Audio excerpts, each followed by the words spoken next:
અમે બધા ભેગા એટલા માટે થયા છીએ કારણ કે અત્યારે તમે જોઈ શકો છો કે કેવા રસ્તા છે.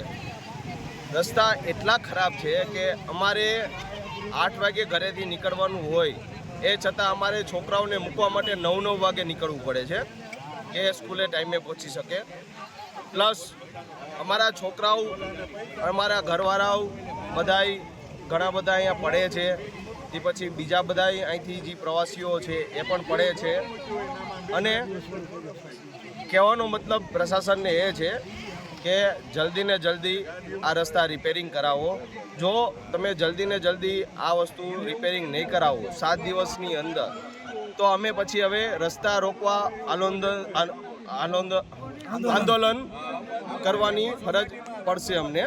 જેથી કરીને નમ્ર વિનંતી છે અમારી કે તમે જલ્દી ને જલ્દી રસ્તા રિપેરિંગ કરાવો અને રિપેરિંગ એવી રીતના કરાવજો કે જેથી કરીને પાછું અમારે તમને કહેવું ના પડે.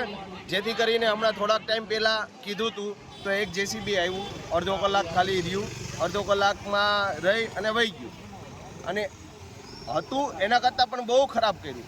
સામે તમે જોઈ શકો છો કીચડ એકદમ કરી નાખ્યું છે, જ્યાં બાઇક જાય તો સીધું સ્લીપ જ ખાય. એટલે જેથી કરીને પ્રશાસનને એવી નિવેદન છે કે તમે જલ્દી ને જલ્દી રસ્તા રિપેરિંગ કરાવો.